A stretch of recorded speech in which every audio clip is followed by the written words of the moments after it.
Bismillahirrahmanirrahim. Assalamualaikum warahmatullahi wabarakatuh. Salam sejahtera untuk kita semuanya. Pada kesempatan ini kita akan belajar tentang persilangan buatan pada tanaman kacang panjang. Namun demikian, sebelum kita belajar tentang teknis persilangan buatan pada tanaman kacang panjang, mari sedikit kita belajar kembali mengulas tentang biologi reproduksi tanaman kacang panjang. Nah, pada slide ini terlihat ada 3 gambar bunga kacang panjang. Yang sebelah kiri adalah bunga kacang panjang yang sedang mekar. Kemudian yang sebelah kanan adalah bunga kacang panjang yang sudah dikastrasi sehingga tinggal terlihat benang sari dan putiknya saja.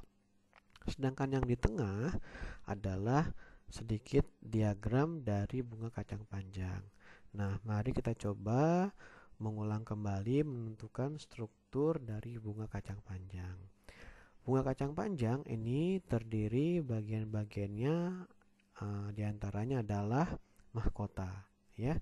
Namun mahkota pada bunga kacang panjang ini terdiri dari 3 bagian. Yang pertama adalah bagian bendera, ya, bagian sayap, dan yang ketiga adalah bagian perahu. Kalau kita melihat dari gambar yang sebelah kiri ini, yang paling atas ini adalah bagian bendera, dia berkibar begitu. Kemudian yang seperti sayap ini, ya, ini adalah bagian sayap. Kemudian yang di bawahnya adalah bagian perahu. Bagian perahu ini adalah bagian mahkota yang paling dekat dengan benang sari dan putik.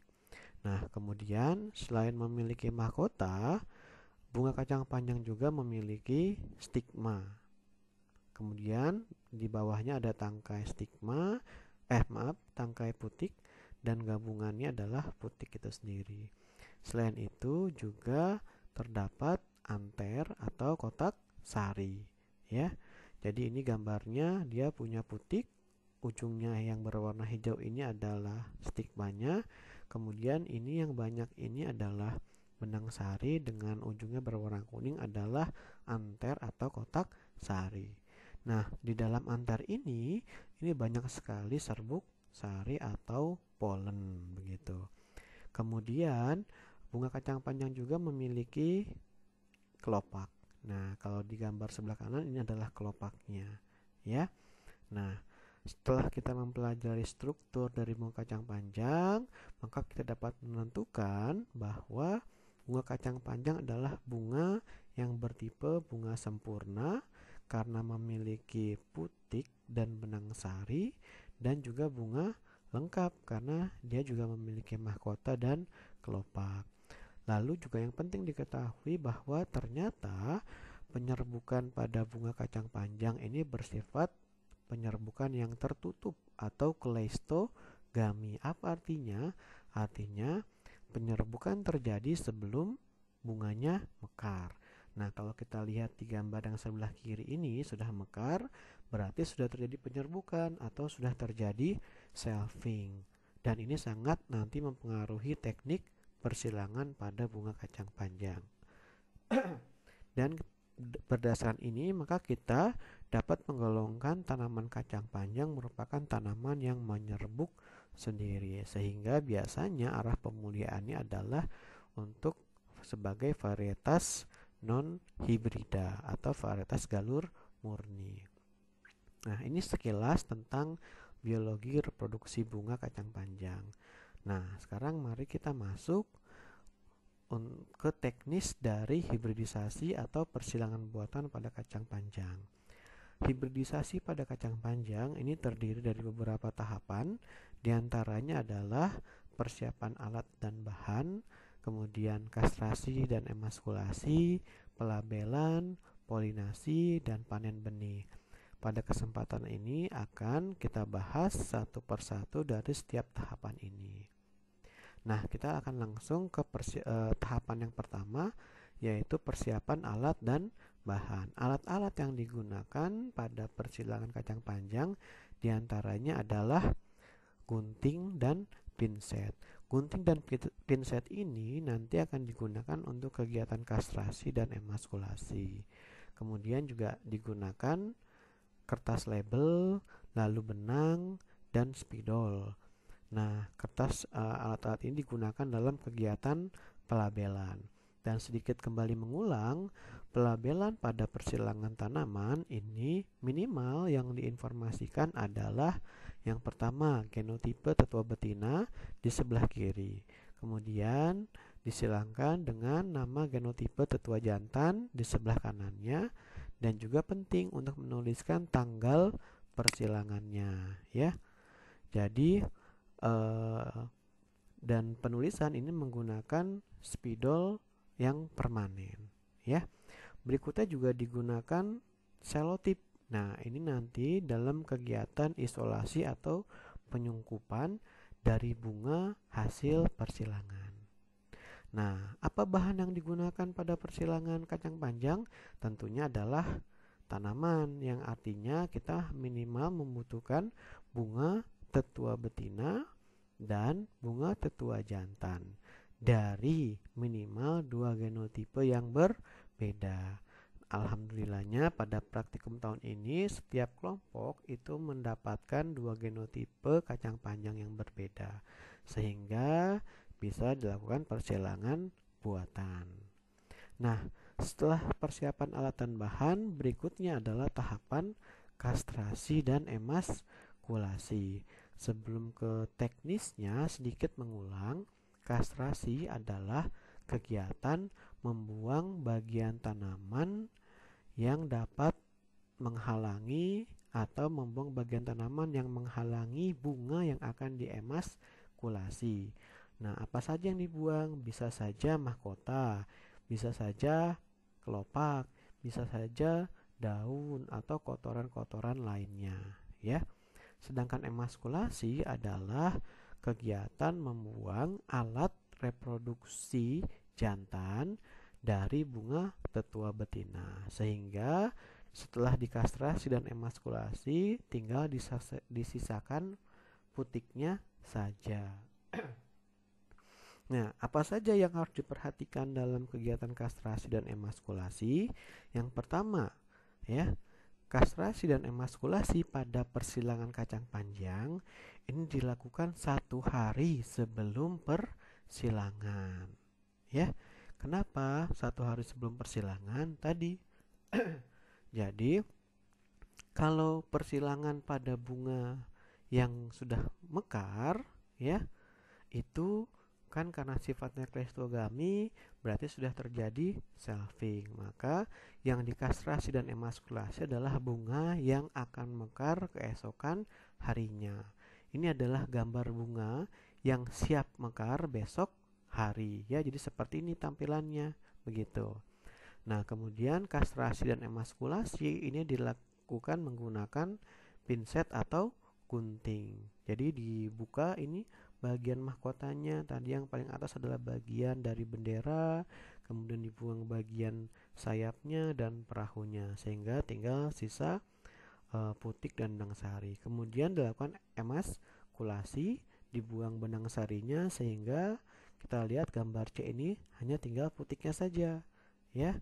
Setelah disisakan putiknya saja, maka kita berikan label. Kenapa diberikan label padahal belum polinasi? Nah, hal ini agar untuk menghindari kehilangan bunga pada persilangan untuk esoknya, karena kan persilangan dilakukan pada besok harinya. Kalau tidak dilabel, nanti kita bisa tertukar, ini bunganya mana, begitu. Kita kesulitan mencari bunganya, maka taruhlah saja labelnya di sini agar tidak hilang atau tidak tertukar, ya. Nah, berdasarkan ini juga bahwa persilangan pada kacang panjang tidak bisa dilakukan dalam 1 hari, ya, karena kastrasi dan emaskulasi dilakukan 1 hari sebelum persilangan, kemudian polinasinya dilakukan pada keesokan harinya. Setelah kastrasi dan emaskulasi, maka kita lanjut ke tahapan berikutnya adalah kegiatan polinasi dan isolasi. Apa saja yang harus diperhatikan dalam kegiatan ini? Yang pertama adalah pengambilan polen bunga tetua jantan, ya. Jadi untuk mengambil polennya terlebih dahulu kita tentukan bunga tetua jantannya yang seperti apa. Kalau tadi untuk bunga tetua betina adalah yang belum mekar, nah berbeda untuk bunga tetua jantan yang digunakan adalah bunga yang sedang mekar hari ini, ya. Jadi ini bunga yang pas untuk diambil serbuk sarinya untuk persilangan kacang panjang pada hari ini. Jadi dipilih nih bunga yang seperti ini. Kemudian bunganya dikastrasi. Ingat ya, hanya kastrasi saja sehingga masih tersisa benang sari, ya. Nah, pertanyaannya, Pak, kenapa dipilih ini? Karena pada saat mekar ini anternya atau kotak sarinya baru saja pecah, ya, pada dini hari begitu. Jadi pecahnya kotak sari pada kacang panjang itu terjadi pada dini hari, ya, saat sholat tahajud mungkin begitu ya.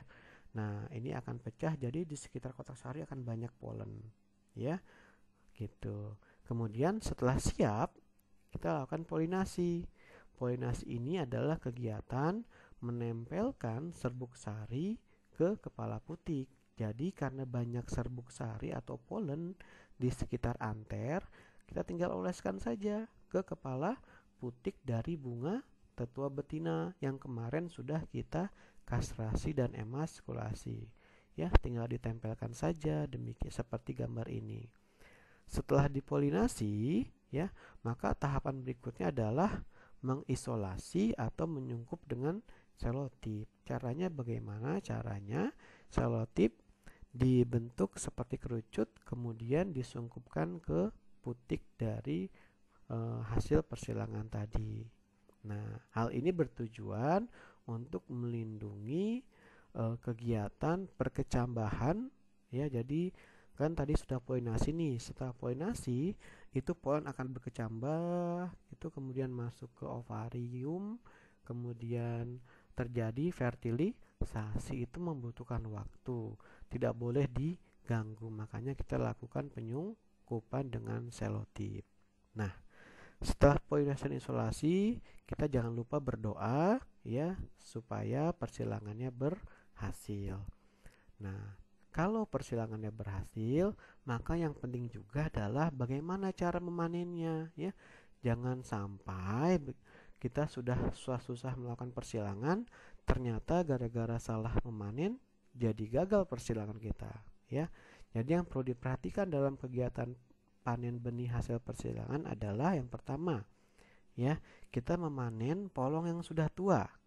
Nah, ini ada gambar, ya. Ini adalah gambar polong yang masih muda. Jadi ini adalah polong yang kita konsumsi. Nah, ini jangan dipanen yang saat seperti ini karena benihnya belum masak fisiologis. Jadi yang seperti apa, Pak, yang dipanen?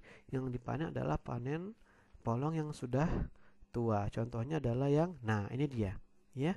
Panen polong yang sudah besar-besar dan sudah agak kecoklatan atau agak-agak putih lah begitu. Ya, ini yang dipanen. Jangan yang seperti tadi. Yang tadi itu paling pas untuk dikonsumsi, tapi untuk benih adalah yang sudah tua. Kemudian polong-polong ini dijemur, ya. Dijemur sampai kering, sampai bunyinya seperti bunyi kerupuk kalau dipegang kriuk gitu. Nah, setelah berbunyi kriuk, maka dilakukan ekstraksi benihnya, dibuka begitu polongnya, kemudian diambil bijinya, kemudian dijemur kembali sampai kadar airnya sekitar 11-13%. Kemudian benih-benihnya disimpan di dalam ruangan yang suhunya rendah dan kelembabannya juga rendah, ya, agar bertahan lama. Nah, mungkin itu yang dapat disampaikan dalam penjelasan persilangan tanaman kacang panjang.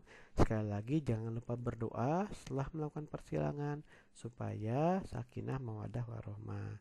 Demikian penjelasan pada kesempatan ini, kurang lebihnya mohon maaf. Assalamualaikum warahmatullahi wabarakatuh.